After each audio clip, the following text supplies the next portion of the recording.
यशोदानंदन व्रज जन रंजन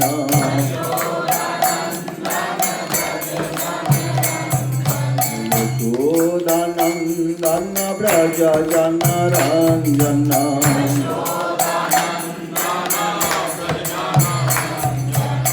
यमुना तेरा वनचारी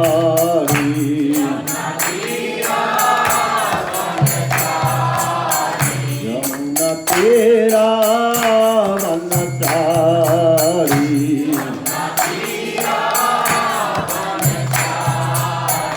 जय Radha Madhava Kunj Bihari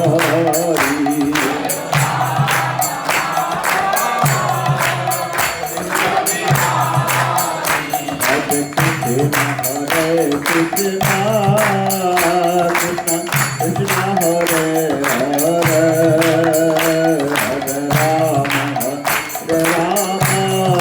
Rama, Rama Rama Hare Hare, Hare Krishna,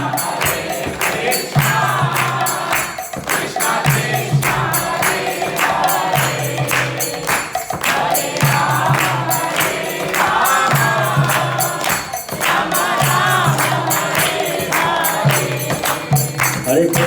Hare Krishna, Krishna Krishna Hare Hare, Hare Ram, Ram Ram Hare Hare. Hare Krishna, Krishna Krishna Hare Hare, Hare Ram, Ram Hare Hare. Jaya Gauranitai, Gauranitai, Gauranitai, Jaya Gauranitai.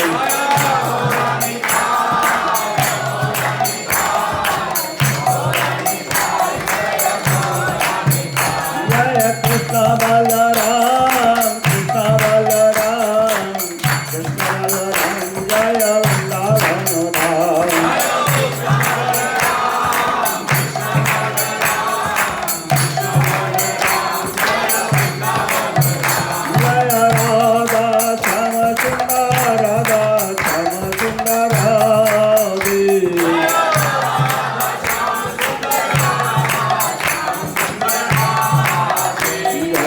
Jaya Prabhupada, Prabhupada, Prabhupada, Prabhupada.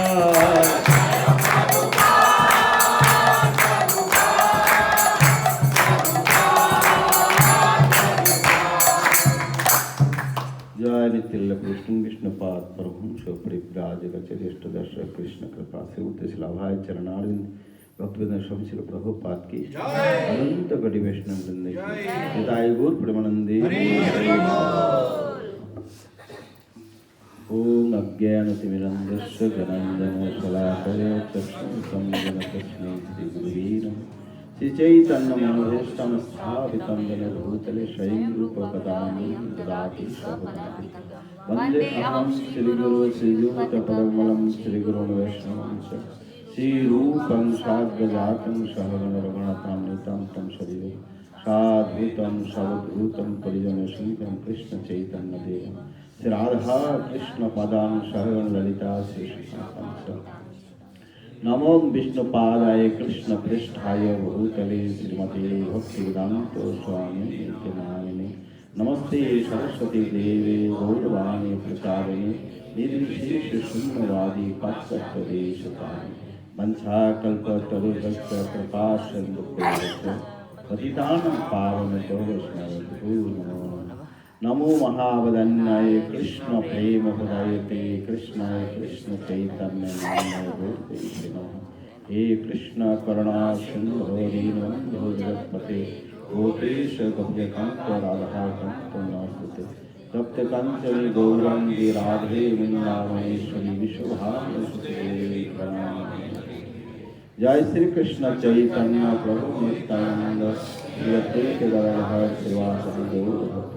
हरे कृष्णा कृष्णा कृष्णा हरे हरे, हरे राम राम राम हरे हरे। हरे कृष्णा। सबसे पहले सबको हार्दिक अभिनंदन करते हैं वृंदावन धाम में। और ये महीना जो है कौन सा महीना है? और दूसरा क्या है इसका नाम? दामोदर। दाम दाम मतलब क्या है? रस्सी। और उदर मतलब तो भगवान की उदर में दाम है, रस्सी है। तो इस महीना परिश्रम की महीना है। किन के परिश्रम के फल से भगवान बन गए? यशोदा मैया के परिश्रम। उन्होंने ठान ली थी कि मुझे बांधना ही है। क्या है? तो क्या है, वो 2 उंगली कम पड़ रहे थे। किस लिए? एक तो उनकी परिश्रम, और जब आप परिश्रम करोगे भगवान की कृपा आपने अब हो जाएगी। परिश्रम किए, पसीना से लथपथ हो गए, और सुबह से लेकर छोटे से लल्ला को बांधने के लिए सुबह से लेकर दोपहर तक टाइम, इतना समय लगा। सब जानते हैं कि कितने हैं, इतने से कमर है, सारा दुनिया के रस्सी लेके आए, कम हो जाते हैं। लेकिन अब परिश्रम करना छोड़ी नहीं। हम 2-4 रस्सी, ठीक है, एक रस्सी लगाए, 2-4 रस्सी तो लगे तो आएंगे नहीं, तो भगवान भी बंधन में नहीं आने वाला है। ठान लेना बंध के, वो कितने गोपी लोग अले इसके बंधन नहीं है, तू छोड़ दे, तू छोड़ दे, क्यों ऐसे इसके पीछे पड़ गए? नहीं, मैं आज बांध के ही छोड़ूंगी। तो इसे भक्त की वश में, ये भक्तवत्सलता दिखाने के लिए जो सर्वेश्वर भगवान है, इसे जय है जगन्नाथ, सबको नाथ के रख दिया दुनिया में, सबको नाथ के रखा, इसलिए इनका नाम है जगन्नाथ। और उनको जो यशोदा मैया, उनको भी नाथ दिए, बांध दिए। तो ये भक्ति की शक्ति है। तो ये महीना का मैं पहले बताया परिश्रम की महीना है भक्ति के लिए। किस लिए? भक्ति करने के लिए, हमें साधना उन्नति करने के लिए, भगवान को अपने इसमें करने के लिए परिश्रम करना है। इसलिए सुबह स्नान की बहुत महिमा है। सुबह स्नान करना चाहिए सूर्योदय से पहले सभी को। जैसे जैसी स्थिति है जो शास्त्रों में बताते हैं, शास्त्र में बाथरूम नहीं होते थे, कुआं नहीं तो तालाब नहीं तो नदी, ऐसे होते थे। लेकिन कहीं पे स्नान करें तो सुबह स्नान करना चाहिए। एक है स्नान करना है, जप करना है, दिया दिखाना है। तो इसी कोई साधन के बारे में जो मान लीजिए जो दूसरी एक्टिविटीज उसको कम करना है और भक्ति कार्यों बढ़ाना है इस महीना में। दूसरे महीना में जो आप कार्य करेंगे उसकी करोड़ों गुना फल जो है इस महीना में है। बोलते हैं कि तराजू में तोला गया, जितनी वेदों में जितनी अनुष्ठान है वो सब के एक साइड में रखा, और दामोदर महीना को एक पल्ले के 2 इस तरफ में रखा। तो एक तरफ जब दामोदर महीने के जो पल्ले है वो भारी हो गए। तो इतने महत्वपूर्ण महीना है क्योंकि राधा रानी इस महीना की अधिष्ठात्री देवी है। तो इसलिए ये महीना बहुत ही भक्ति साधन के लिए बहुत ही महत्वपूर्ण है।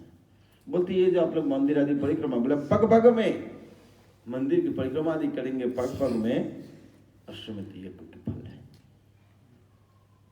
और देव दिखाना, तुलसी की परिक्रमा करना, तुलसी में जल चढ़ाना, तुलसी की सेवा भी बहुत महत्व है। भगवान ठाकुर जी में तुलसी चढ़ाना बहुत सभी महीने से बहुत महत्व है।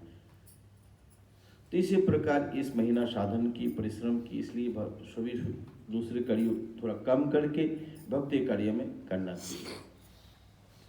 और भक्त लोग देखते 1 महीना तक ये भगवान दिखाने के लिए कि देखो मैं कितना भक्तवत्सल हूँ, भक्त मुझे बांध के रखते, 1 महीना तक उनकी पूजा होती है। तो ये महीना में आप लोग आए हैं, बहुत सौभाग्य की बात है, बहुत महत्वपूर्ण है वृंदावन धाम में दामोदर महीना में आना। लेकिन आके हम जितने लूट सकते हैं, हम लोग लूटने के लिए आए हैं। क्या? प्रेम धन भक्ति की साधना जो भी है, ये लूटने का समय है। ये जो ज़्यादा बेनिफिट है, सबसे ज़्यादा बेनिफिट है। तो इसलिए जितने ज़्यादा हो, जप कर सकते हैं, कीर्तन कर सकते हैं, परिक्रमा कर सकते हैं, दर्शन कर सकते हैं, दामोदर अष्टकम पाठ कर सकते हैं, जितने भी ज़्यादा से ज़्यादा आप साधन कर सकते हैं, इतने सबसे ज़्यादा बेनिफिट है। तो इसी प्रकार हम वृंदावन धाम में आए हैं, बड़े सौभाग्य की बात है। बड़ी देवी देवता लोग इसी महीना में वृंदावन धाम में, यमुना में, केशी घाट में, विश्राम घाट में स्नान करने चाहते हैं, कुंडों में। तो बड़ी सौभाग्य की बात है। और ये सौभाग्य कैसे प्राप्त हुआ? यदि श्रील प्रभुपाद नहीं होते तो हम कहाँ होते? कोई वृक्ष लगाते हैं, कोई फल भोग करते हैं। तो इसी इस्कॉन की ऐसे प्रचार की व्यवस्थाओं को कैसे भौतिक जगत में फंसे हुए लोगों को इस भक्ति में जोड़ना, इसके लिए भक्ति वेदांत स्वामी और बोलते हैं, जो भगवान के आविर्भाव तिथि आदि जितनी पवित्र है, ऐसे भक्तों की आविर्भाव तिथि या तिरुभाव तिथि इतनी पवित्र है।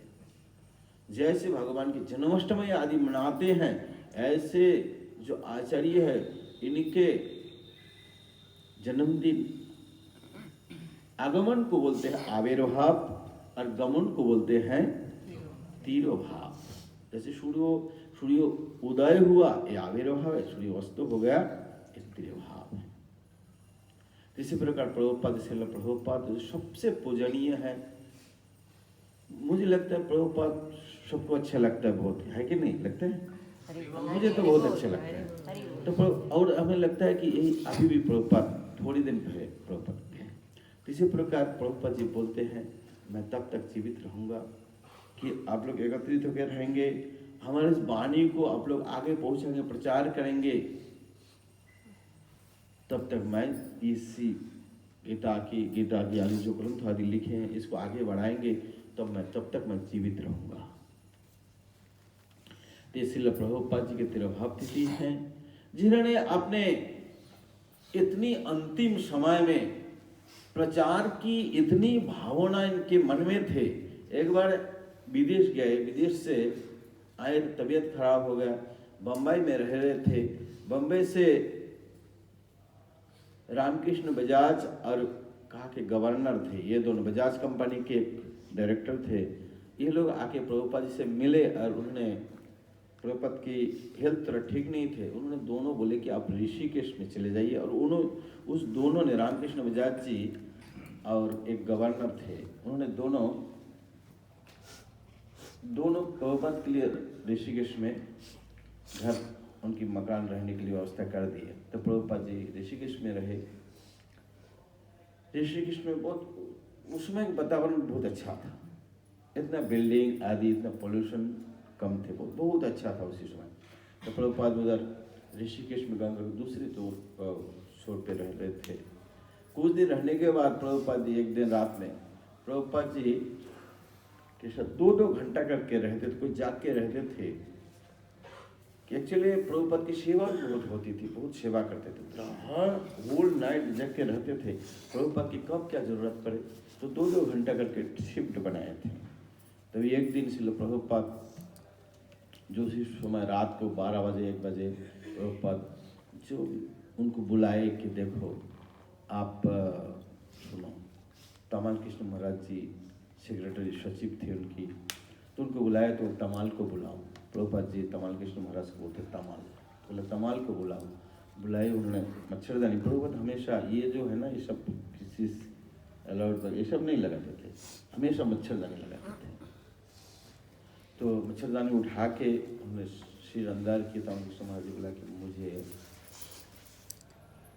वृंदावन जाना है और मेरे शरीर छोड़ने का समय हो गया। इसलिए प्रभुपाद जी बोलते हैं Vrindavan is my home, Vrindavan मेरा घर है।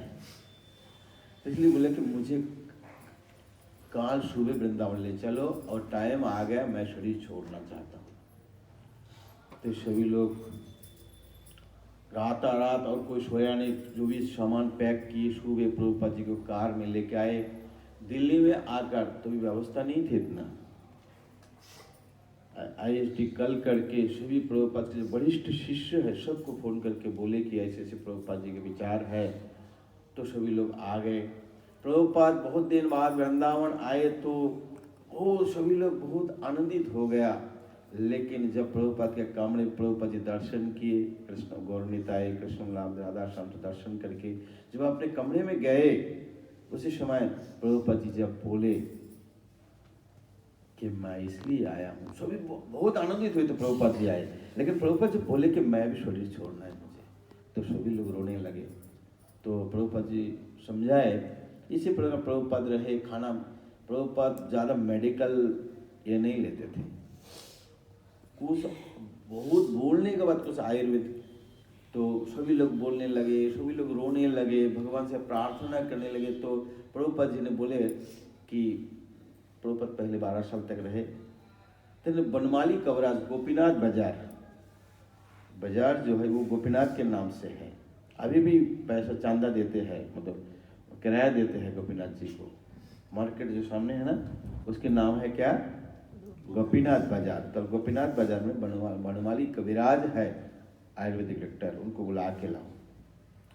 तो वो प्रभुपाद जी 80 साल के थे और वो 92 के थे। बोले कि मैं तब के रोड भी ऐसे था, बोला रिक्शा में मैं नहीं जा सकता हूँ इतना दूर। तो प्रभुपाद जी कार भेजा गया, कार में आए, उन्होंने देख कर कुछ ऐसे मेडिसिन बताए जो बनाना पड़ता है। तो मेडिसिन बनाए, तो बनारस से मेडिसिन हर दिन बना के देते थे।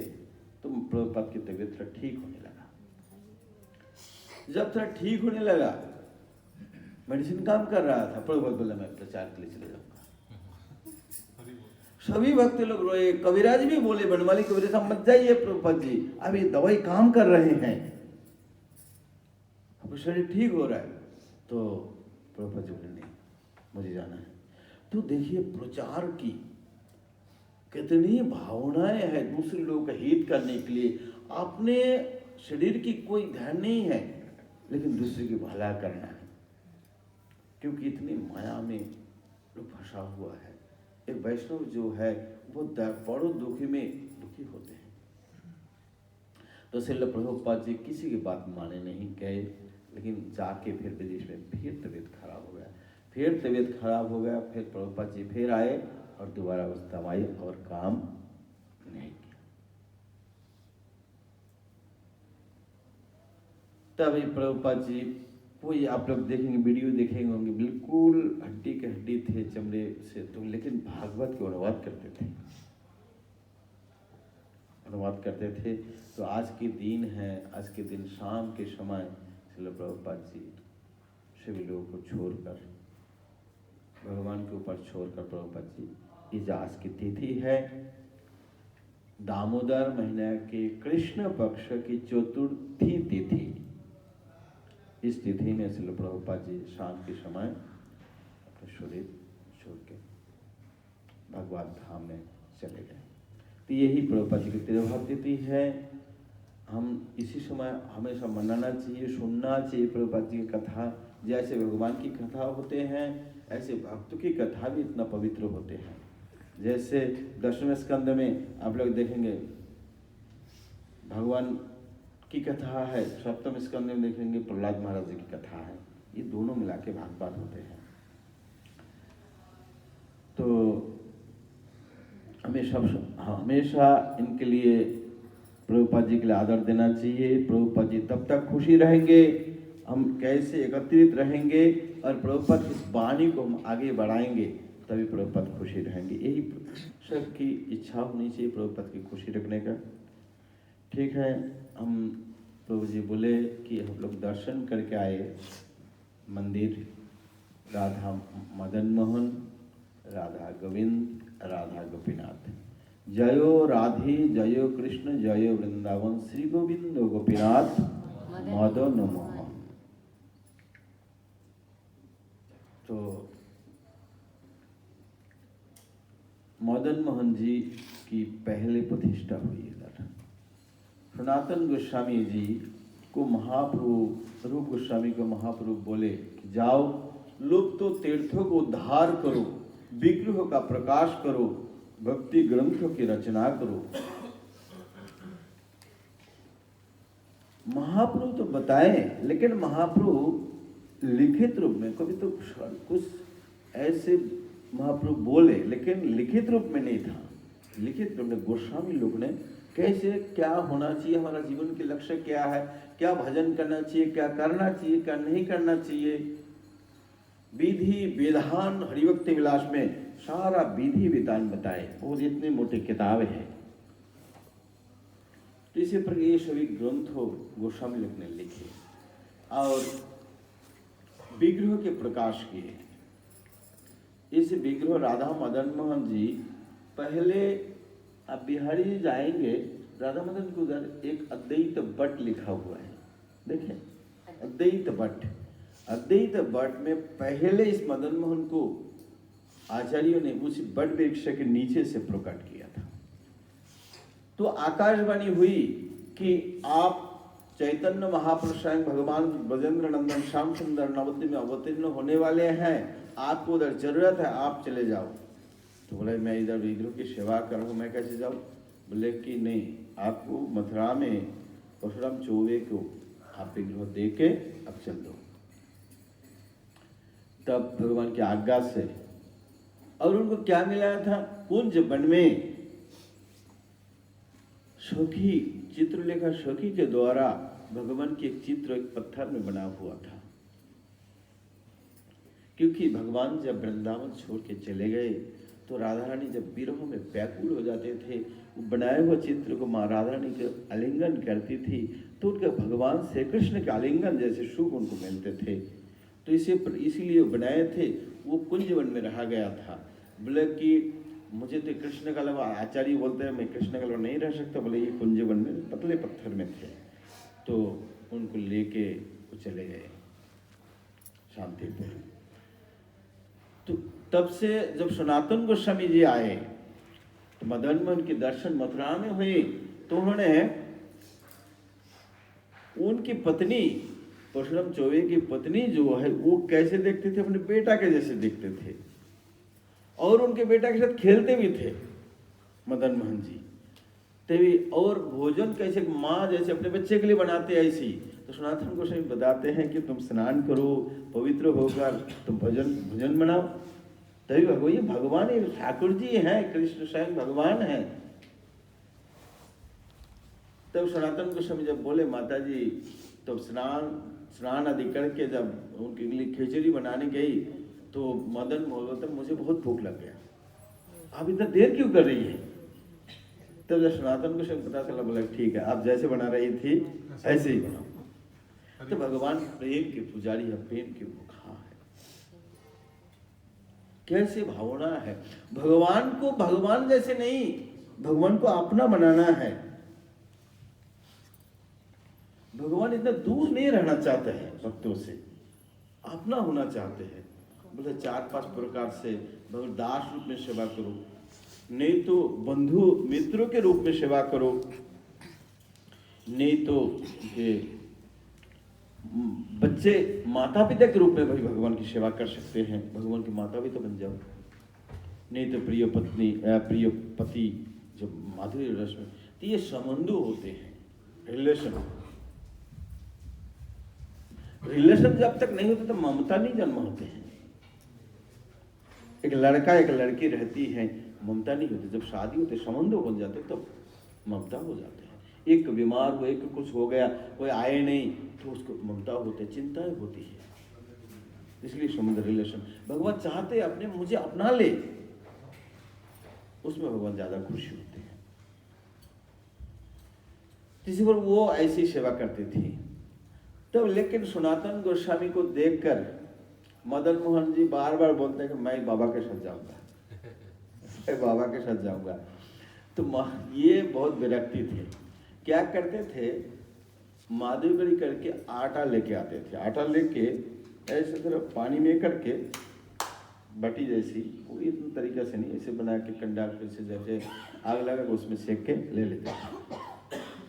तो बोलता है तुम इधर मक्खन खा रहे हो, मिश्री खा रहे हो, मैं बाबा हूँ, मैं खिला नहीं सकता। बोले ठीक है, आप जो खिलाओगे मैं ऐसे ही जाऊँगा।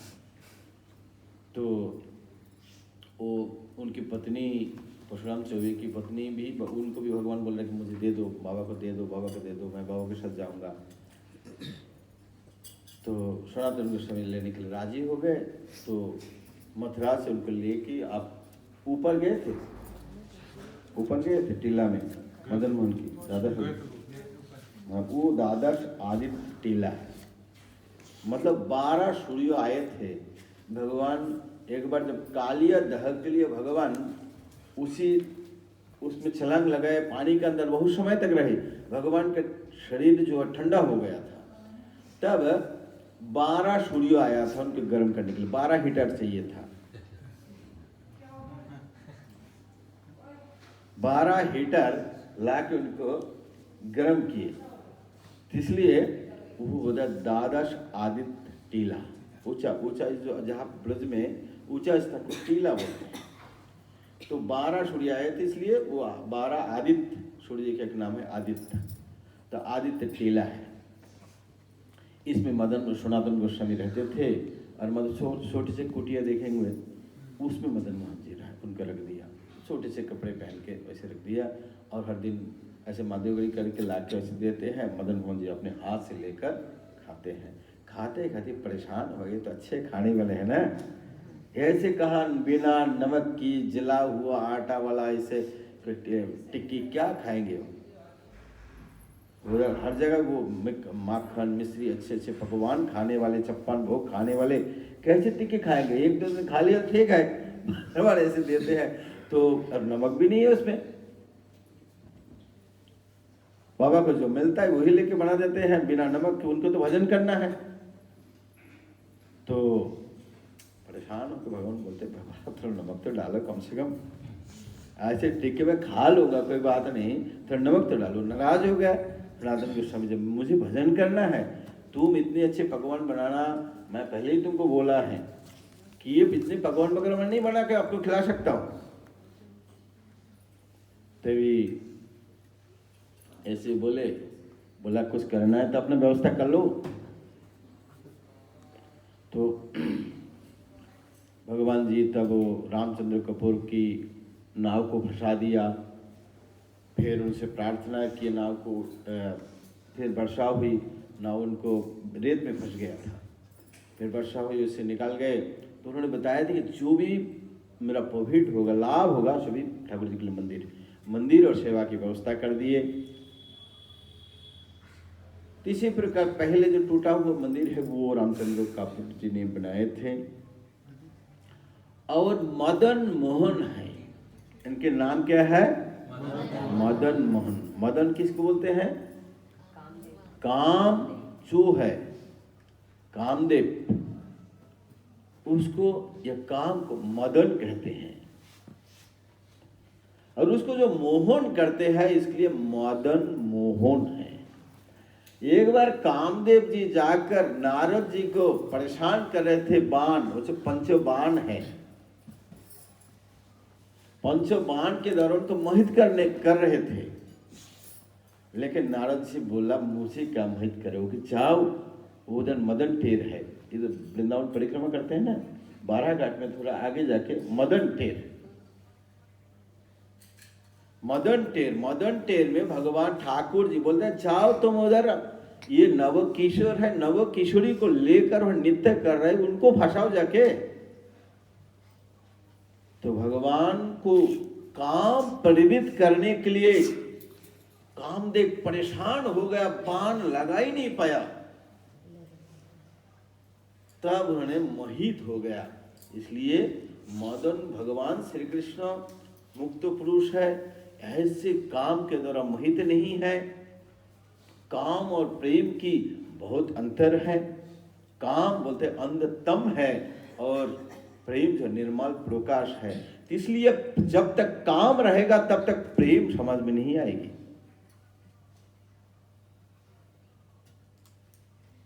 जो हमेशा अंधेरे में है वो प्रकाश कैसे है, जिन्हें को देखा ही नहीं प्रकाश कैसे है, उसको पता नहीं लगता। तो बोलता है निर्मल सूर्य के जैसे प्रेम है और काम अंधतम है। तो उनको मोहित क्या करेंगे?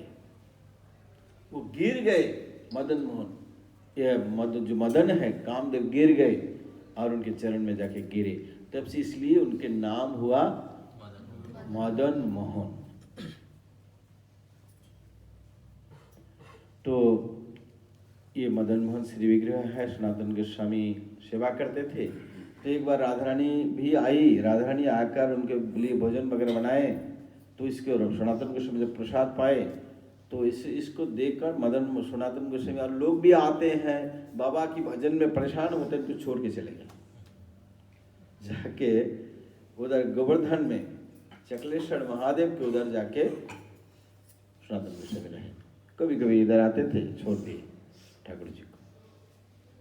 तो ऐसे विरक्ति लोग थे सनातन गोस्वामी। और हम यही बता रहे थे कि हम जब पहले आते हैं भक्ति में तो हमारा अंदर कामना रहती है। तो इसके लिए पहले बोलते हैं संबंध विग्रह, रिलेशन। संबंध मतलब आप कहीं पे जाते हैं ना, कोई कंपनी वगैरह में, कहीं पे नौकरी में जाते हैं, कोई रजिस्ट्रेशन करते हैं, तो ये रजिस्ट्रेशन ऑफिसर है मदन मोहन जी। हम जाएंगे तो हमारा अंदर काम है, इच्छाएं हैं, उसको शमन करने के लिए पहले हम जाएंगे मदन मोहन के पास। तो इसलिए बोलते हैं संबंध विग्रह, रिलेशन विग्रह। तो ये रिलेशन विग्रह है, ये रजिस्ट्रेशन ऑफिसर। हम जब जाएंगे भक्ति में प्रवेश करने के लिए इस मदन मोहन की जरूरत है। इनकी कृपा से हमारा अंदर जो इच्छाएं है, वो इच्छा, एक्चुअली इच्छा छोड़ना कुछ नहीं है, भक्ति में कुछ छोड़ना नहीं है, कन्वर्ट करना है। क्या करना है? परिवर्तन करना है। जब विषय, भक्ति विनोद ठाकुर बोलते हैं, विषय जे प्रीति ये बे আছে আমার সেই মতো প্রীতি হোক চরণে তোমার। मदन मोहन जी से, ठाकुर जी से प्रार्थना करते हैं, भक्ति विनोद ठाकुर जी, जो मेरा विषय में जो प्रीति है उसे प्रीति आपके चरण कमल में हो जाए। इसको ट्रांसफर करना, छोड़ना कुछ नहीं है, परिवर्तन करना है। विषय से लेके भगवान में लगाना है। घर पे रहना है, फ्लैट में रहना है, लेकिन भावना को परिवर्तन करना है। क्योंकि हम सोचते हैं मेरा है, मेरा नहीं है। किसके हैं? भगवान के हैं। आप घर पे रहते हुए भी मुक्त रहोगे। भक्ति विनोद ठाकुर के 10 बच्चे थे। वो बोलते ये आपके संतान आपके है, घर आपका है, सब कुछ, मैं तो नौकरी करता, आपका दास है, ये आपकी मालिक तो ये है, आप मुझे जो तनख्वाह दोगे वही है। तो ऐसे घर गृहस्थ में रहकर भी आप उनको भी बैकुंठ बना सकते हैं। केवल भावना के अंतर है। आप देखिए, भावना आप कैसी भी रखो, वो तो छोड़ना तो आपका तो कुछ है नहीं ना, है कुछ बॉडी है, बॉडी भी नहीं है, ये भी मिट्टी में चला जाएगा, नहीं तो आग में राग बन जाएगा। इसमें जितना लीटर पानी है बाष्प हो जाएगा, अग्नि तत्व में मिल जाएगा, मिट्टी वो जो राख होकर मिट्टी रह जाएगा, पानी बाष्पित होकर चला जाएगा, वायु में चला जाएगा। क्या है अपना? सभी तो कर्ज में है। 50 किलो 60 किलो 70 किलो जो मिला मिक्स करके बनाए हैं, ये क्या कर्ज में है? सब अपना क्या है, सब ले लेंगे अपने। जब भी थोड़ी छूटेगा ना, सभी आ जाएगा। पानी बोलेगा मेरा पानी दे दो, मिट्टी बोला मेरा मिट्टी दे दो, और देना ही पड़ेगा। आप क्या कर सकते हो? छोड़िए, आपने खुद ही छोड़ के चले जाओगे। तीसरे प्रकार जो है, हमें ऐसी भावनाएं रखने हैं। तो आप घर पे रहोगे, कोई दूसरा कोई नहीं। भगवान ऐसे बेईमान नहीं है कि एक क्षमम बहामी अहम, आप उनके समर्पण करके उनका आपका योग और सेम भगवान वहन करेंगे। जैसे बलि महाराज समर्पण कर दिया, उनके द्वार में खड़ा हो गए। कौन आएगा? द्वारपाल भगवान है। इसलिए कोई घर पे ही रहना, जहां पे स्थान स्थित हो उसी स्थान में रहकर समर्पण करना है। समर्पण, अब बच्चे ले के जा सकते हो, कुछ नहीं ले जा सकते, वो तो ही रहेगा। इसलिए भगवान में समर्पण कर दो, बस भक्ति हो जाएगी। कोई भी शारीरिक समस्या हो, कोई भी प्रॉब्लम हो, हम कुछ नहीं सॉल्व कर सकते। इसी प्रकार मदन मोहन जो है, इनके शरण में जाना है तो हमारा इसे जो इच्छाएं है इसको दमन कर देंगे, मोहन कर देंगे। तो उससे मोहित होकर हम उनकी भजन करना है। इसके बाद दूसरा विग्रह है अविधेय। अविधेय विग्रह है श्रील गोविंद देव जी और रूप गोस्वामी। अविधेय के ऐसे विधि को हम अपने पालन करेंगे, हम लक्ष्य वस्तु हमारा सामने कर देगा। ध्येय वस्तु को अभिधेय, हमारे लक्ष्य वस्तु को हम सामने कर देंगे। इसलिए रूप गोस्वामी के विग्रह है और रूप गोस्वामी ने भक्ति रसामृत साधन के अंग लिखे हैं। कितना? 64। इसमें सबसे पहले क्या है? आदो गुरु पादाश्रय। एक नंबर 64 में से एक नंबर, पहला नंबर क्या है? तो आप लोग देखिए, सभी बात प्रैक्टिकल है। आप कोई एजुकेशन लेंगे, पहले तो कोई इंस्टीट्यूट में जाकर रजिस्ट्रेशन करके आप नाम लिखाएंगे कि नहीं? नहीं तो शिक्षा कैसे लेंगे? तो यही शिक्षा लिखा ना, तो आदो गुरु पादाश्रय। तो इसी प्रकार दीक्षा आदि लेकर धीरे धीरे हमें इस शिक्षाओं को, जो उन्होंने भजन की शिक्षाएं दी है, उसको ग्रहण करना है। रूप गोस्वामी और ये मदन मोहन विग्रह किसके है? सनातन गोस्वामी की। और रूप गोविंद देव विग्रह किसके है? रूप गोस्वामी की। ये अविधेय है, साधन है। मान लीजिए आपके कंपनी में जॉब के लिए गए, आपको कोई रजिस्ट्रेशन कर दिया, दूसरा कोई आपको बताएगा आपको करना क्या है, तो ये गोविंद देव जी आपको बताएंगे कि करना क्या है। आप एडमिशन ले लिए, आप ये करेंगे तो उसके बाद प्राप्ति आपको जो है एक गोपीनाथ जी देंगे, पेमेंट देंगे आपको, प्रेम देंगे। तो इसी प्रकार ये 3 ठाकुर जी हैं। गोविंद देव जो पुराने मंदिर है उसको बोलते हैं गोमा टीला। थोड़ा सा ऊंचा है ना, रोड से चढ़ना पड़ता है ना,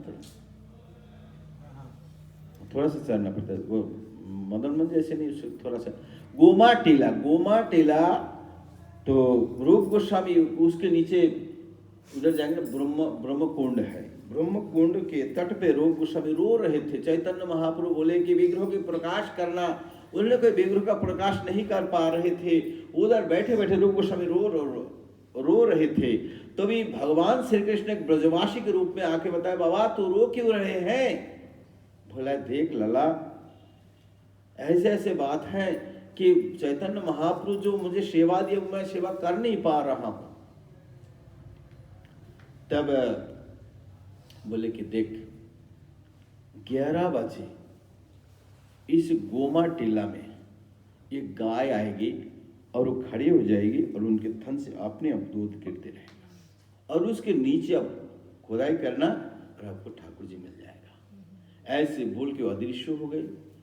तभी जो उन्होंने दिशा बताए थे, दूसरे दिन आके रूप गोस्वामी जब देखे ये गाय आई है, खड़ी हो गई और अपने थनों से अपने आप दूध झरने लगे। तभी जब उनको पता लगा तो उन्होंने सभी लोगों को बुला के धीरे धीरे मिट्टी आदि जल आदि दे के धीरे धीरे उस मिट्टी को हटाए और श्री श्री गोविंद देव उसमें मिले। जय श्री श्री गोविंद देव भगवान के। और दिव्य वृंदावन में ये रत्न सिंहासन है जहां में बैठते हैं भगवान। ये रत्न सिंहासन गोमा टीला में है। जो दिव्य ब्रज धाम, ये भी दिव्य है, हमें दिखाई नहीं देते हैं, लेकिन ये दिव्य वृंदावन धाम जो उसमें जो रत्न सिंहासन है वो गोमा टीला में है। वहां पे राधा गोविंद देव विराजमान होते हैं। तो ये गोविंद देव के प्रकाश हो गया, सभी गोस्वामी, रूप गोस्वामी, सनातन गोस्वामी को खबर फैल गए, सभी लोग आए तो उसके अभिषेक आदि देकर उनको छोटे मंदिर थे उनको प्रतिष्ठित कर दिए और फिर सेवा आदि करने लगे। तो रूप गोस्वामी चैतन्य महाप्रभु जी को एक पत्र भेजा कि प्रभु विग्रह तो प्रकट हो गया, लेकिन इनकी सेवा करने के लिए एक सेवक चाहिए। तब महाप्रभु जी के 2 सेवक थे, नाम किसी को पता है? एक गोविंद है, गोविंद, और दूसरा काशीश्वर। ये दोनों महाप्रभु के गुरु भाई है। ये ईश्वर श्रीपाद ईश्वरपुरी के शिष्य है। वो जब अपने शरीर त्याग करने वाले थे ईश्वरपुरी, तो उन लोग बोले कि मैं चले, प्रकट होने के बाद आप चैतन्य की सेवा करना। अपने गुरुदेव की वाणी से दोनों आके सेवा किए। गोविंद जी उनके महाप्रभु के लिए जल आदि, उनके विस्तार आदि, उनकी सेवा करते, शारीरिक सेवा करते थे। और काशीश्वर पंडित महाप्रभु जब जगन्नाथ जी के दर्शन के लिए जाते थे, भीड़ को हटाते थे। बहुत बलवान थे, लंबे थे, ऊंचे कद के थे, तो वो भीड़ हटा के महाप्रभु के रास्ते बना देते थे। महाप्रभु जाते समय किसी को टाच नहीं करते थे, उनके आगे कहीं रहते थे, उनके पीछे कहीं रहते थे, उनके साइड में रहते थे। और काशीश्वर रास्ते बनाते थे, चलो हटो हटो, प्रभु जी आ रहे हैं। इसी प्रकार काशीश्वर को एक दिन चैतन्य महाप्रभु बुला के बोलते हैं कि तुम जाओ वृंदावन में गोविंद देव की सेवा करो। बोले नहीं, मैं तो आपका सेवा कर रहा हूँ, मैं आपको छोड़कर मैं नहीं जाने वाला हूँ। बोले वो साक्षात गोविंद देव, मैं जानता हूँ, मैं नहीं जाऊंगा। तब उन्होंने एक विजय गौरांग उन्होंने तो बोला कि ठीक है, आज मैं जब भोजन करूंगा तुम आ जाना मेरे पास। तब महाप्रभु जी उन्हें छोटे से विजय गौरांग को प्रकट किए, प्रकट करके थाली के साइड में रखे। अभी महाप्रभु भी खा रहे, विग्रह भी खा रहे हैं दोनों। तो देख, तू मुझे नहीं तू मानता नहीं कि मैं अरे विग्रह हो, ये तो मैं तेरे साथ में जा रहा हूं, तू मुझे ले जा उधर, गोविंद की सेवा करना, इनकी भी सेवा करना, चरण में रख देना गोविंद जी की। तभी जब देखे कि महाप्रभु खा रहे, वो विग्रह भी खा रहे हैं, तब उनके विश्वास हो गया। तो लेकर काशीश्वर पंडित आके गोविंद जी की सेवा किया। और मान सिंह, ये रघुनाथ भट्ट गोस्वामी, सनातन गोस्वामी और रूप गोस्वामी अपने को नीचे जाति मानते थे कि वो मुस्लिम की नगरी किए थे, इसलिए ज्यादा कोई दीक्षा आदि नहीं देते थे। इधर गोपाल भट्ट गोस्वामी और रघुनाथ भट्ट गोस्वामी ये आचार्य थे, दीक्षा आदि प्रदान करते थे। तो मान सिंह उनसे दीक्षा लिए और मान सिंह ने इतने भव्य मंदिर को बना दिए थे, भव्य मंदिर बनाए थे, विशाल मंदिर बनाए थे। तो 4 मंजिल तो टूट गए, 3 मंजिल अभी है। और इसके ऊपर ऐसे शिखर दीप, शास्त्र में हरिभक्ति विलास में है शिखर दीप। एक तो हम दिखाते हैं दीपक, और एक आकाश दीपक होते हैं, और एक शिखर दीप होते हैं। मंदिर ऊपर बिल्कुल ऐसे बना हुआ था, विशाल दीप जलाते थे। उसको औरंगजेब ने आगरा से देखा, फोर्ट, आगरा फोर्ट से उनको दिखाई दिया। तो बोले क्या है? बोला हिंदू मंदिर। बोला तोड़ दो।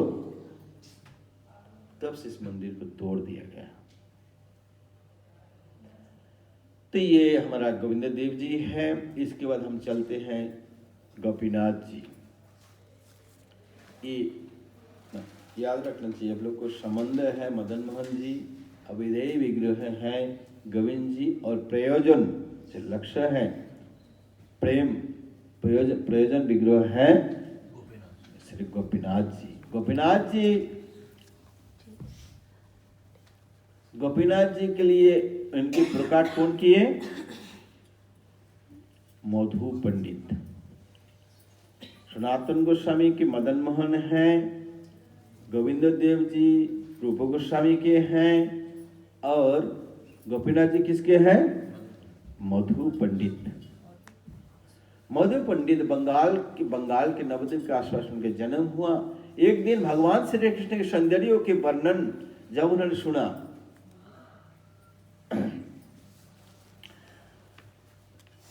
भगवान श्री कृष्ण के वर्णन जब सुना उन्होंने, सुनने के बाद भगवान के दर्शन की लालसा हुई उनके मन में। तो लोगों के मुख से उन्होंने सुने कि वृंदावन भगवान विराजमान है, भगवान वृंदावन में जाओ, उनके दर्शन करो। भगवान की सौंदर्य इतनी सुंदर है। राधा रानी दर्शन करके राधा रानी के भाव में चैतन्य महाप्रभु कहते, जारो यागवर नयन लागे सदा तारो हृदय जागे, कृष्ण तनु जेनो अम्रयाठ हृदय जाई पोषी जाय যত্নে নাহি বাহিরে তনু নহে শোয়া কুলের কাটা সেই মোর কালা নিধি প্রাণ রক্ষা মহাঔষধি সেই মোর সর্ব সুহিতম দেহ জিয়ে তাহা বিনে ধিক সেই জীবনে प्राण कीट कर धारण। राधा रानी के भाव में चैतन्य महाप्रभु कहते हैं, जिसको भी एक बार नयन लग जाए सदा उनके हृदय में जगते रहेगा। भगवान की जो तनु है ये काम की तरफ चिपक जाते हैं और यात्रा करने के बाद भी नहीं निकालते हैं। हम तो यात्रा करके लोग फंसा नहीं सकते हैं, लेकिन जिसके बनने लग जाते हैं यातना करके भी। उद्धव जी कहने को बोला ध्यान कर, बोला ध्यान करे उद्धव, कैसे ध्यान करे? एक तो मन था वो कृष्ण में लग गया। हम चाहती हैं कि हम मन को कृष्ण को भूलकर हम संसार के कार्य करें, जब भी भूलने चाहते और ज्यादा याद आ जाते हैं। तो जिसका भी एक बार मन लग जाएगा सदा के सदा उनके हृदय में जगते रहेगा, वो सभी मिटेगा नहीं। तो इसके बाद ऐसे ही भगवान श्री कृष्ण है। तो मधु पंडित जब इसी सुंदर भगवान के वर्णन को सुने तो उनके लोग के कहने से वृंदावन के आखिर कुंज कुंज में गली गली में उन्हें ढूंढने लगे, कहाँ मिलेगा श्याम। ऐसी इनकी, लेकिन हम लोग क्या है, हम लोग का संकल्प विकल्प हो जाता है। हम करते हैं कि नहीं ऐसे करूंगा, 2 मिनट बाद 5 मिनट बाद आप लोग सुन रहे, थोड़ी देर बाद में भूल जाएंगे। लेकिन जैसे ध्रुव महाराज है, मुझे भगवान से मिलना है, कोई भी बात नहीं टिकता है। क्षत्रिय है, क्षत्रिय मरेगा फिर भी पीछे नहीं जाएगा। ठान लिया तो उनको दर्शन करना है। तो इसी प्रकार मधु पंडित भी उनका एक संकल्प, मुझे दर्शन करना है, इस माधुर्य सौंदर्यों को मुझे दर्शन करना है। तब वृंदावन में राधा कुंड, श्याम कुंड, गिरि गोवर्धन कुंज वन में, यमुना जी के तट में हर जगह रोते हैं और उनके दर्शन करने चाहते हैं। ऐसे करते करके यमुना के धार में एक बार बैठे थे तो नीचे से मिट्टी यमुना के धार में खा गए और बड़े बड़े ढेल जो है नीचे यमुना में गिर रहे थे। वो जिसमें बैठे थे वो भी गिरने वाले थे। भगवान स्वयं आके बता रहे मधु तो गिर जाए। बोला गिर जाओ क्या, बहुत अच्छी बात है, मुझे जीने से क्या फायदा, जब हमें ऐसे श्याम सुंदर के दर्शन मुझे नहीं मिले तो मैं जी के क्या करूं। तब उन्होंने एक दिन इस पंक्षी वट में बहुत दर्शन लालसा से रो रहे थे, रोते रोते रोते मूर्छित होकर गिर पड़े। जब उठे देखे त्रिभंग रूप में श्याम सुंदर के दर्शन हो गया। दर्शन होकर भाव विभोर हो गए, आनंदित से महा आनंदित हो गया और उन्हें कहने लगे कि प्रभु मैं सदा के लिए आपको दर्शन करना चाहता हूँ। तो श्री भगवान श्री कृष्ण कहते हैं मधु ऐसे रूप में दर्शन करना मेरा हमेशा के लिए संभव नहीं है। तो बोला नहीं मिलेगा। ऐसे जब उनके ये विरह दुख हुआ, फिर मूर्छित हो गए तो उनके सामने देखे श्री गोपीनाथ जी है, साक्षात गोपीनाथ जी त्रिभंग रूप में ऐसे विग्रह रूप बन गए। और भगवान उन्होंने जो भी फिर रोए तब उन्होंने बोले कि मैं और गोपीनाथ जी भगवान श्री कृष्ण में कोई अंतर नहीं है। तब से ये गोपीनाथ जी उन्होंने लेके मंदिर बनाए, प्रतिष्ठित किए। ये 3 विग्रह हैं जो हमें कृष्ण प्रेम हमें प्राप्ति क्या है? भगवान से हमारा प्रेम हो जाएगा। इतनी बड़े मालिक है, इतने देने वाले, उनके नाम क्या बरदराज है, तो उनके सामने प्रेम प्राप्त कर लेंगे। हमें कुछ भी जो हम चाहते हैं, भगवान के स्वभाव है, जो भगवान अपने से ज्यादा ऊंचा भगवान भक्तों को रखना चाहते हैं। राधा रानी की मूड क्या है वृंदावन में? कृष्ण वांछा पूर्तिरो करे आराधना, अतएव राधिका नाम पुराने वखने। राधा रानी की कोशिश क्या है?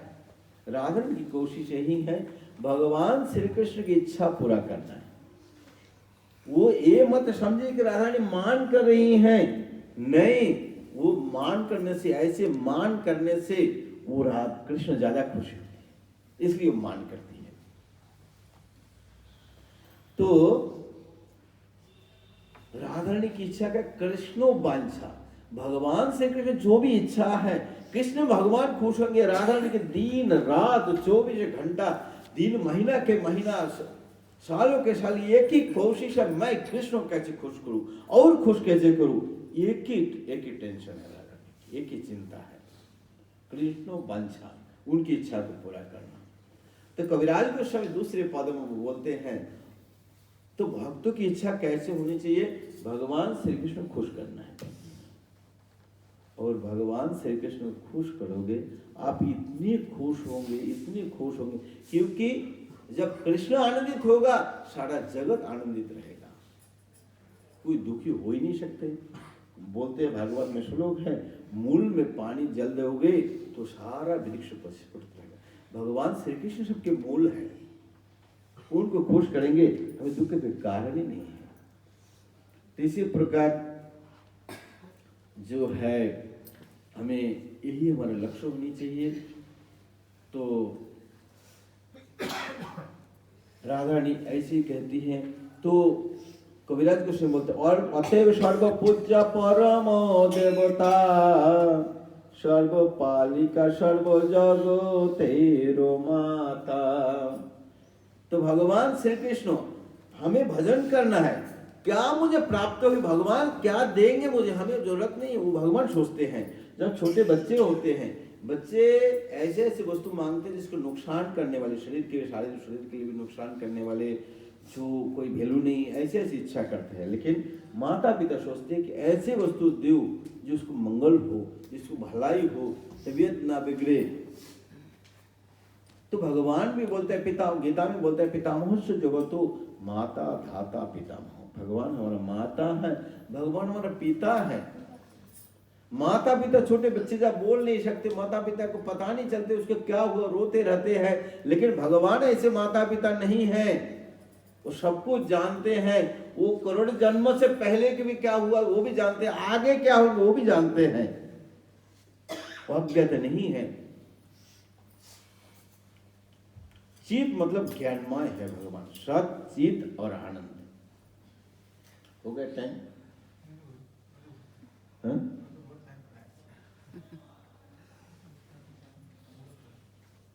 तो इसके बाद यही हमारा जीवन के लक्ष्य, प्रेम, भगवान से हमारा प्रेम संबंधों को बढ़ाना है। प्रेम क्या होता है? स्वार्थ रहित होते हैं। प्रेम प्रेमी को कुछ देना चाहते हैं, तो इसलिए हमें भगवान को देना है, तो उनसे इतने लौटाएंगे। तो कविराज के शब्द अतएव सर्वपूज्य, राधा रानी सबसे ज्यादा, भगवान श्री कृष्ण से भी ज्यादा पूजनीय कौन है? राधा रानी है। हम इस्कॉन में तो हरे कृष्ण बोलते हैं, लेकिन इस्कॉन छोड़ के लोग क्या बोलते हैं वृंदावन में? ये किस लिए, कैसे प्राप्त होगा? किसके कृपा से? राधा रानी की। ये क्या, कैसे, अब मकान कैसे बना? राधा रानी की कृपा से। ये कैसे प्राप्त हुआ? राधा रानी। राधे राधे, क्या और कुछ है ही नहीं। कृष्ण का नाम कौन लेता है? मालिक है, लेकिन उनको कौन पूछते हैं? तो बोलता सर्वपूज्य। इतने आप जैसे जैसे दोगे, भगवान बोलते हैं यादृश्य श्रद्धा सिद्धिर भवती तादृशी। जैसे जैसे आप श्रद्धा करोगे कुछ ऐसे ऐसे भगवान उनको ये देंगे।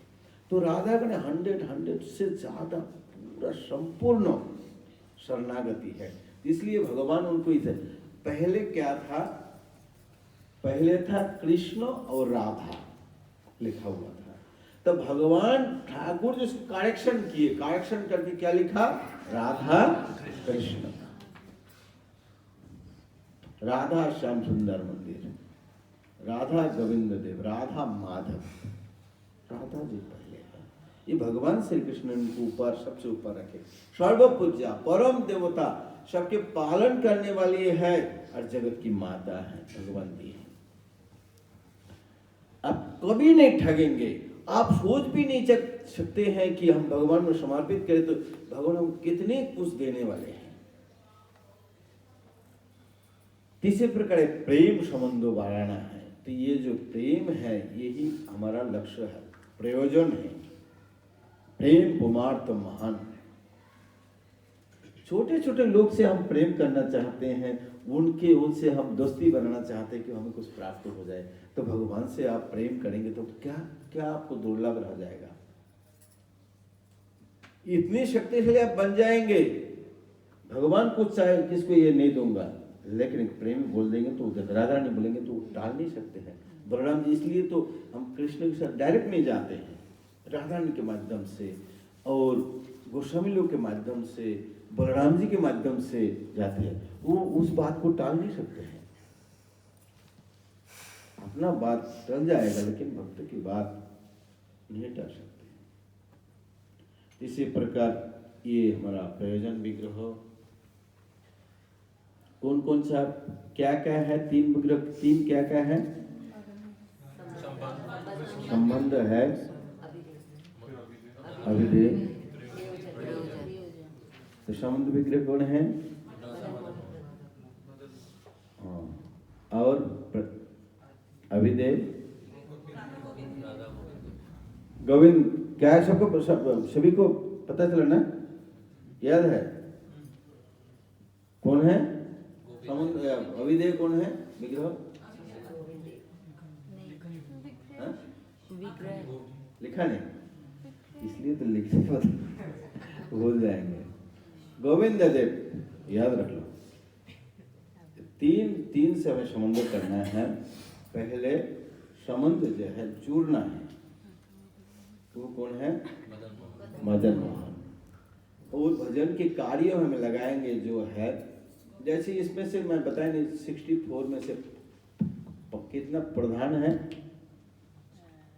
5, साधु संग, नाम कीर्तन, भागवत श्रवण, और अभी जैसे मथुरा मंडल में रहना है और श्रद्धा के साथ ठाकुर जी अर्चन करना है।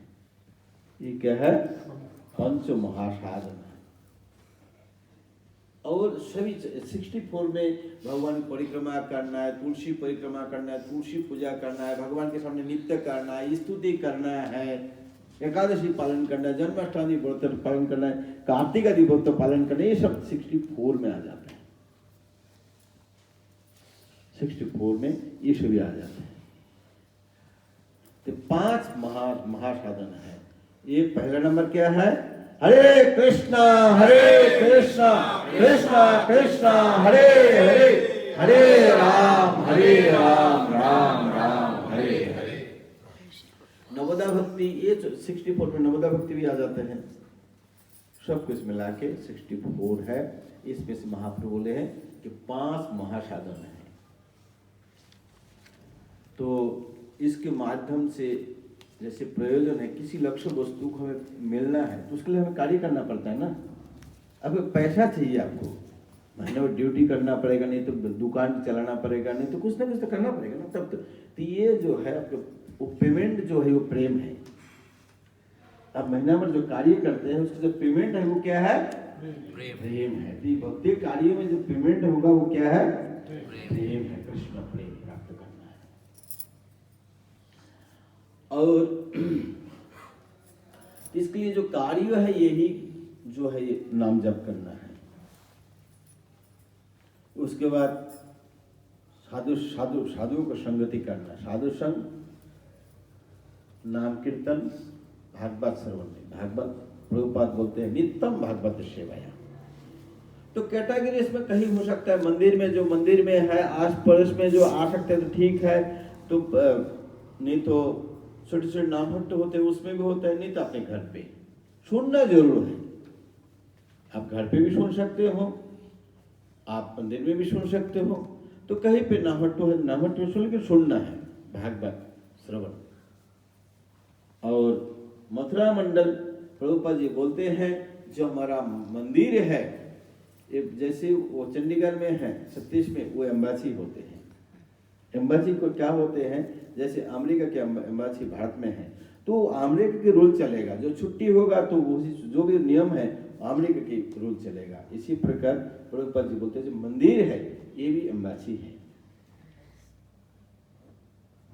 तो वो भी अन्य तो भावना से, एक तो प्रैक्टिकल रहना, एक भावना से भी रह सकते हैं। जब स्वरूप दामोदर को चैतन्य महाप्रभु कहते तो कभी ब्रज में नहीं आए, बताए शुद्ध ब्रजवासी है, तो भावना में 24 घंटा ब्रज में रहते थे। और शरीर से ज्यादा भावना की महत्व है। मान लीजिए वृंदावन में रह करके चंडीगढ़ की चिंता करते हैं, घर की बच्चे की कैसे, बिजनेस कैसे चल रहा है, ऐसे चिंता करेंगे। और चंडीगढ़ में रहकर वृंदावन की चिंता कर तो वृंदावन में है, और यहीं पे रहकर चंडीगढ़ की चिंता कर तो चंडीगढ़ में है। इसी पर भावना की सबसे ज्यादा महत्व है। तो ये मथुरा मंडल में रहना है और श्रद्धा के साथ श्री विग्रह की अर्चन करना है। ये 5 महासाधन है, इसके द्वारा हमारे लक्ष्यों को प्राप्ति करना है। तो ये 3 विग्रह हैं। जब कुछ इसमें नए हैं जो जानते हैं, लेकिन धीरे धीरे पारंगत होंगे, शिक्षाएं लेंगे, तो आपको सभी धीरे धीरे प्रभुपाद के ग्रंथों का अध्ययन करना है। भक्त की संगति बोला पहले बोलना साधु संग। वृंदावन में आए तो रूप गोस्वामी ने बोला तिष्ठन ब्रजे तत् राग अनुरागी जना, तो तद माने भगवान। तिष्ठन ब्रज में कैसे रहना है, तिष्ठन ब्रजे, तद माने भगवान। भगवान के अनुरागी जो है, अनुरागी जन के अनुगमन करना है, उनके पीछे चलना है। जो भगवान की भजन कर रहे हैं, नहीं तो दिल्ली वाले सभी आते नहा के चले जाते, कोई साधु संग नहीं, को भी जिंदगी पता ही नहीं लगेगा। मैं भी जब बचपन में थे तो हम सोचते थे कि भगवान श्री कृष्ण से नारायण श्रेष्ठ है, नारायण से कृष्ण आए हैं, लेकिन हम लोग इसका में उल्टा पढ़ाते हैं, कृष्ण से सभी कुछ आया है कि नहीं।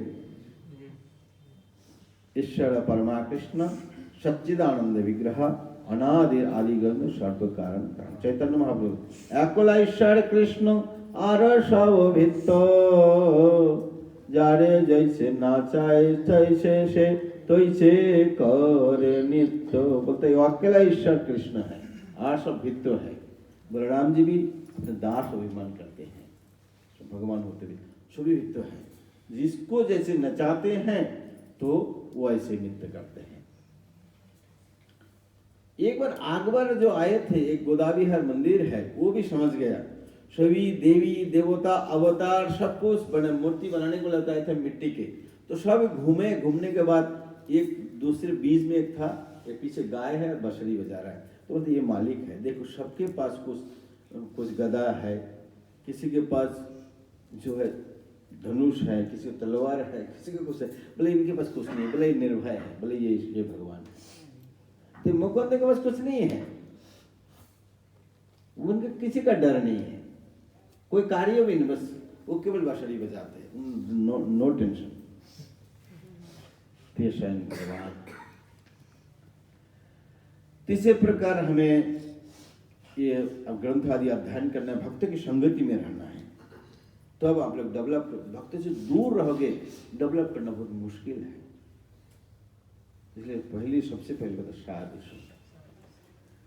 इसके बाद हम लोग जाएंगे राधा गोकुलानंद। ये विश्वनाथ चक्रवर्ती ठाकुर के विग्रह हैं, उसमें से गोकुलानंद के नाम है, लेकिन राधा विनोद बिहारी है। वो किन के विग्रह हैं? राधा विनोद बिहारी किसके हैं? एक गोस्वामी थे जो रूप से गोस्वामी से पहले आए थे। कौन है?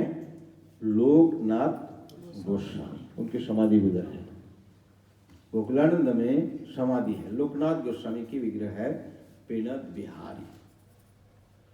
तो जो उमराई के पास में नंदगांव के उधर उमराई एक गांव है, उसके पास में वो एक किशोरी कुंड से कुंड के पास में लोकनाथ गोस्वामी भजन कर रहे थे। भजन करते करते भगवान श्री कृष्ण स्वयं छोटे से एक विग्रह लेकर लोकनाथ गोस्वामी को दिए, बोले कि आप इनकी सेवा करना।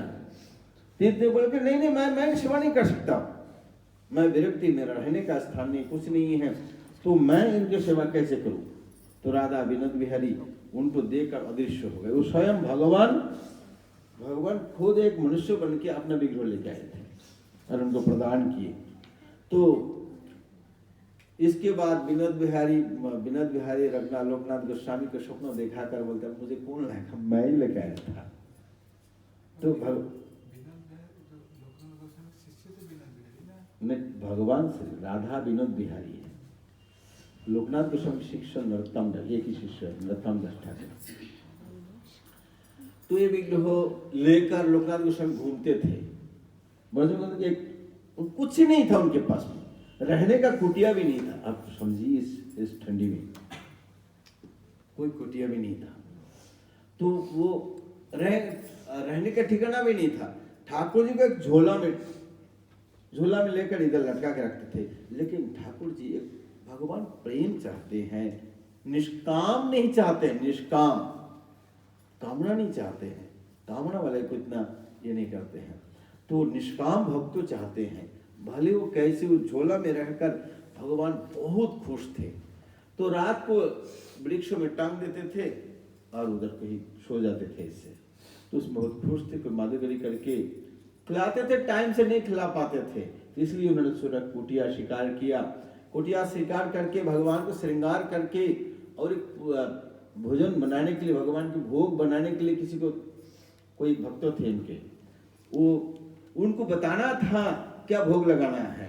लेकिन ठाकुर जी की सौंदर्य को देखकर उनकी समाधि लग गया, और इतनी लंबा समय तक समाधि लग गया। वो भोग लगाने, उनको भोग बनाने के लिए बोल भी नहीं पा रहा। तो देखा ये तो इनका तो समाधि लग गया। विनोद बिहारी स्वयं लोकनाथ गोस्वामी के रूप ले लिया। देखिए कितने महान भक्त है, कितने महान है कि विनोद बिहारी स्वयं लोकनाथ गोस्वामी की स्वरूप ले लिए और जाके बोला कि इस वस्तु भगवान के लिए भोग बनाओ। तो उन्होंने बनाने के बाद उनकी बहुत 1-2 घंटा बाद उनके समाधि टूटे। थोड़े मुझे तो जाना तो बोलना था, वो क्या बनाना है, जाके देखा बन गया। फिर उनको डांटने लगा, बोला तुम कैसे बना दिया? मैं बिना बोले, आपने आप कैसे बात कर रहे हैं? आपने स्वयं आके बताया। मैं तो समाधि लग गया, तो कैसे मैं से करूं? तो उन्होंने समझ गया कि विनोद बिहारी ऐसे से प्रेमिक सेवा करते थे। उसमें राधा गोकुलानंद है और राधा विनोद बिहारी हैं, और इसी प्रकार ये राधा गोकुलानंद हैं। फिर राधा रमन है। राधा रमन गोपाल भट्ट गोस्वामी के श्री विग्रह है। श्री गोस्वामी का नाम याद है? बताइए, कोई जिसकी याद है बताइए।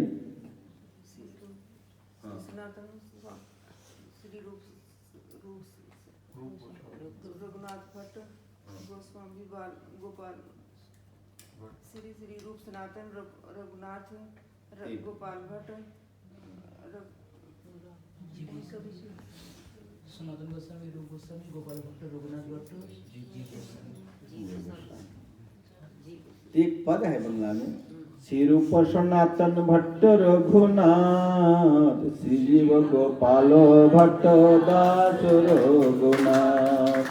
श्री रूप सनातन भट्ट रघुनाथ, श्री जीव गोपाल भट्ट दास रघुनाथ।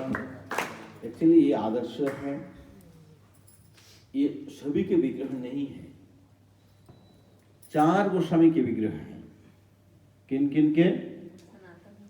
सनातन गोस्वामी मदन मोहन, रूप गोस्वामी की गोविंद देव, और गोपाल भट्ट गोस्वामी राधारमन, और जीव गोस्वामी के राधा दामोदर, और रघुनाथ भट्ट को रघुनाथ दास गोस्वामी को महाप्रभु गोवर्धन शिला दिए थे। और रघुनाथ भट्टो को बताया भागवत पढ़ो सदा लहो कृष्ण नाम, उनका इष्ट भागवत है, उनके कोई विग्रह नहीं। रघुनाथ भट्ट गोस्वामी भागवत, और रघुनाथ दास गोस्वामी की गोवर्धन गिरिराज जी शिला महाप्रभु स्वयं दिए थे।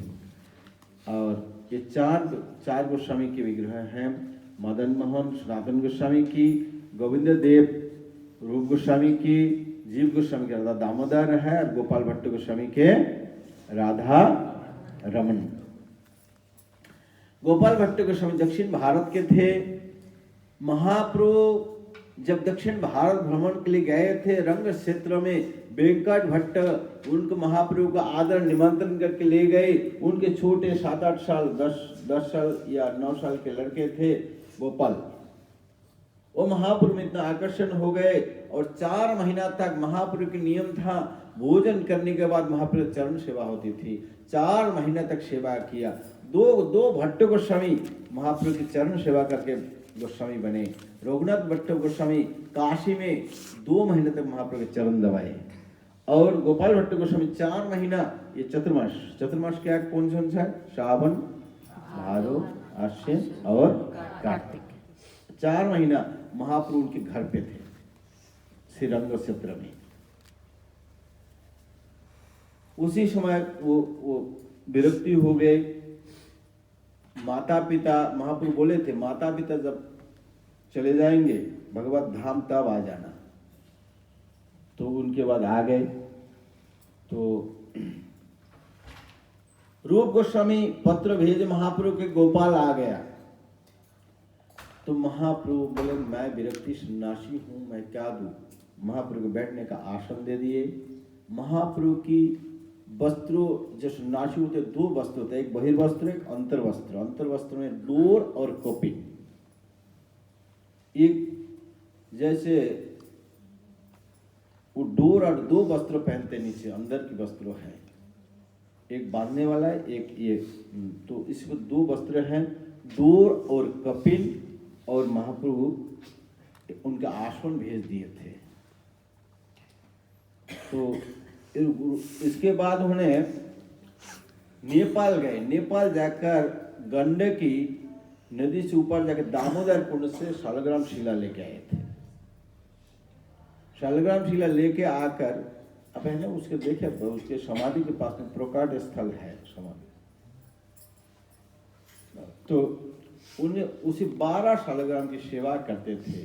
सेवा करते करते एक बार एक सेठ आए, जो राधा मदन मोहन है, राधा गोविंद है, सबको वस्त्र आभूषण दिए, पोशाक उनकी वस्त्र आभूषण दिए, उनको भी दिए गोपाल भट्ट को। तो उन्होंने क्रोधित हो गए, क्या उनको पहना हो क्या?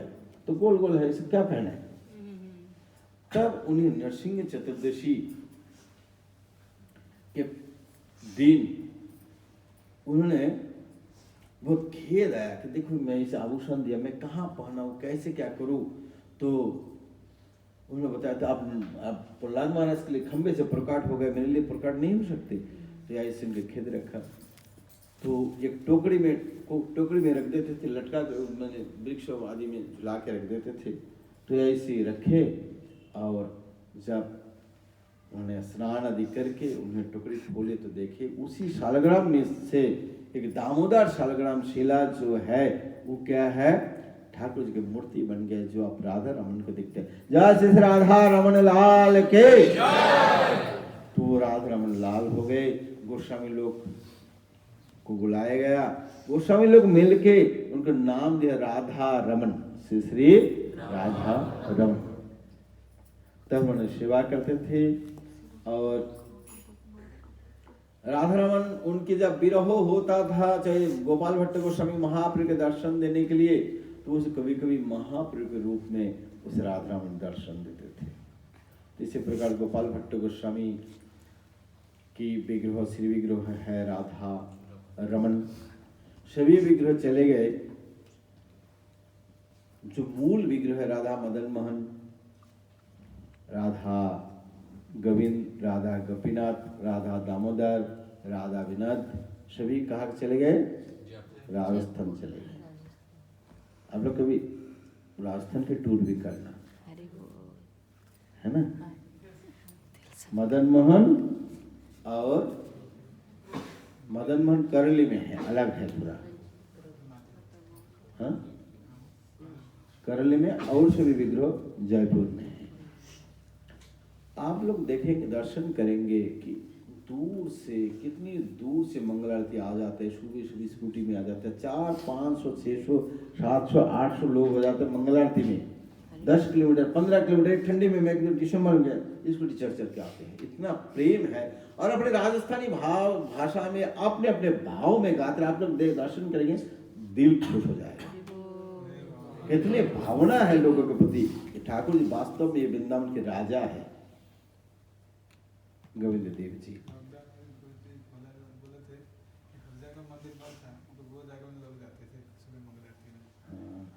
तो इसी प्रकार जो है राधा रमन जी रह गए, छोटे हैं। राधा विनोद बिहारी भी छोटे, लेकिन वो चले गए, राधा रमन जी रह गए। इसके बाद रूप गोस्वामी, श्री रूप गोस्वामी, जीव गोस्वामी, एक परिवार से 3 गोस्वामी है। कौन कौन?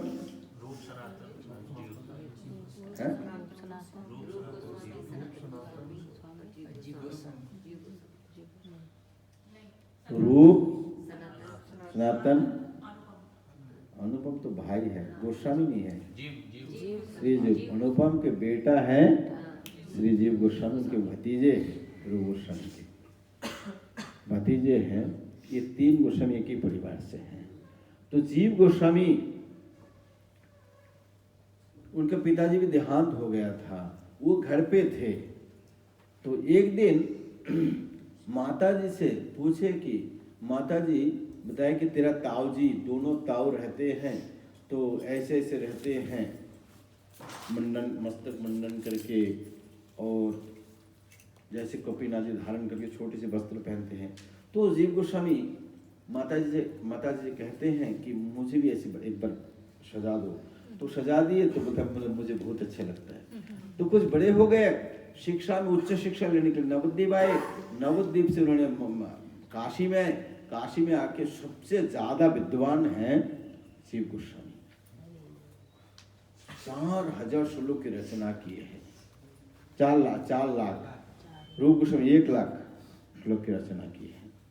4 लाख श्लोक रचना किए, बहुत सारे ग्रंथ उन्होंने लिखे। तो उन्होंने काशी में अध्ययन करके संस्कृत में और ज्यादा पारंगत होकर आ गए। रूप गोस्वामी के आश्रम में रहते थे और उनको सेवा, अपने श्री विग्रह बनाकर, राधा दामोदर जी के विग्रह बनाकर उनके सेवा में दिए।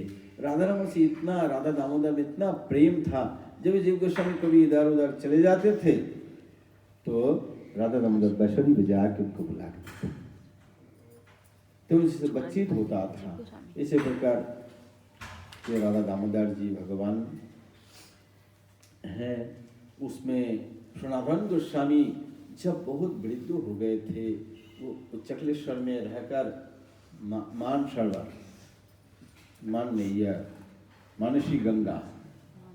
मानसी गंगा है, मानसी गंगा में तट पे रहकर गोवर्धन गिरिराज परिक्रमा करते थे। वृद्ध हो गया, परिक्रमा नहीं कर पा रहे हैं, कभी कभी गिर जाते हैं, चल नहीं पाते हैं। तो भगवान से रहा नहीं गया। भगवान कोई बार ठाकुर जी आकर उठा दिया, ब्रजवासी के रूप में आकर उठा दिया। तो बाद में बोलते हैं कि बाबा तेरे से परिक्रमा नहीं हो पाएगा। तो बोलते है, लाला मैं संकल्प लिया, मैं कैसे छोड़ सकता हूँ, ये संकल्प को कैसे मैं छोड़ सकता हूँ। तब उन्होंने फिर भी मानता नहीं, बोला जब तक मैं हूँ मुझे तो परिक्रमा करना संकल्प है, मैं करूँगा। तो इसी बहुत लंबा समय लगता था और गिर जाते थे, कोई बार इतनी धूप में चल पाना, चक्कर खा जाते थे, फिर भी करते थे। ठाकुर जी से रहा नहीं गया। ठाकुर जी एक विशाल शिला लेके आए जिनमें भगवान के चरण चिन्ह है, गाय के चरण चिन्ह है, बांसुरी है, तो इसे देकर बोला बाबा मैं बता रहा हूं काल से परिक्रमा नहीं करना है, इसी के 4 परिक्रमा करना है तो तुम्हारा गिरिराज जी की परिक्रमा के फल मिल जाएगा।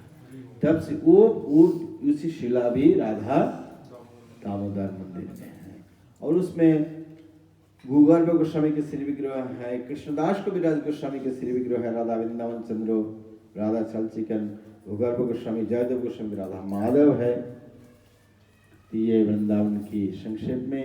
और रघुनाथ दास गोस्वामी जब जगन्नाथपुरी में थे, महाप्रभु 3 साल गिरिराज जी की शिला की सेवा किए।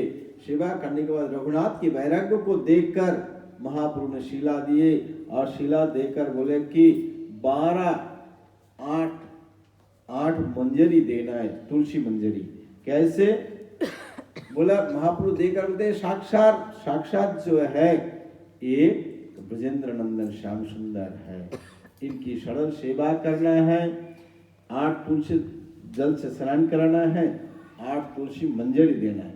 जो उसके फूल होते हैं उसको मंजरी कहते हैं, कमल मंजरी देना है। जो उसको फूल में परिवर्तन होगा नहीं, छोटे छोटे जब रहते मतलब 2 साइड में 2 पत्ता होना चाहिए। कमल 2 पत्ता ऐसे छोटे छोटे निकालते हैं ना, 2 साइड में 2 पत्ते होने चाहिए। ऐसे 8 मंजरी उनको देने के लिए बताए।